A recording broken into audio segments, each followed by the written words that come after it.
توضيح بعض الأشياء. أولا،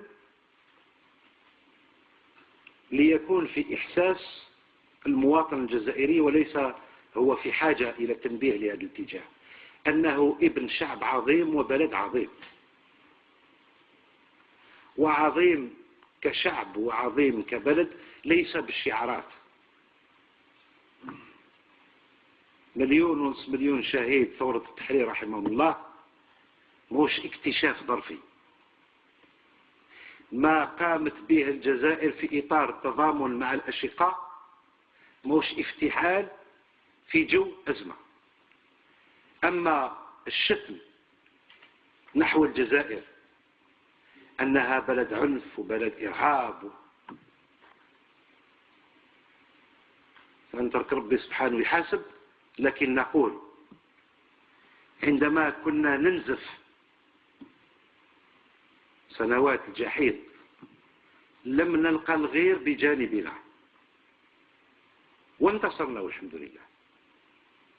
فليس الشتم أو الغوغاء مثل ما قالوا اللي تقلص في قيمة الشعب الجزائري وفي قيمة الدولة الجزائرية وحكمة الجزائر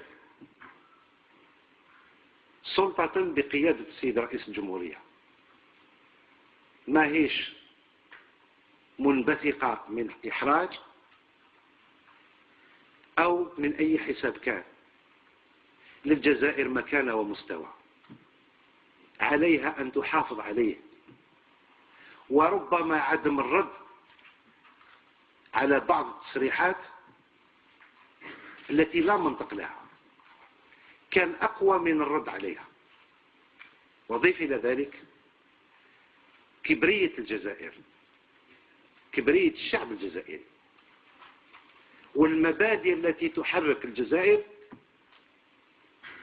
منذ أن كنا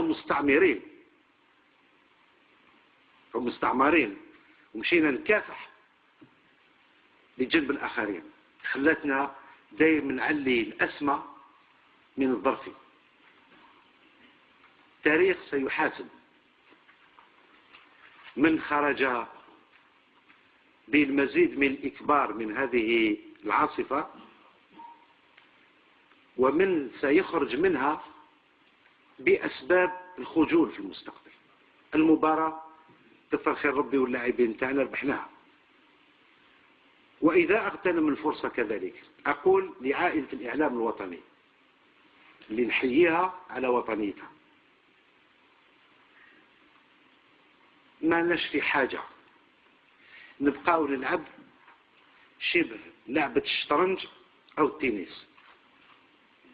برهنتوا وطنيتكم، برهنتوا مهارتكم في الصحف في الإعلام الآلي، برهنوا أنكم مهتمين أكثر بالجزائر ومهتمين أكثر بقضايا تحتاج الاهتمام، وليس منشغلين بالتافه، وليس منشغلين بما هو لا يستحق التعبير عليه. وهذه أقولها لكم كمسؤول، وأقولها لكم أولا وقبل كل شيء كأخ، كابن نفس الطينة ونفس الشعب الجزائر.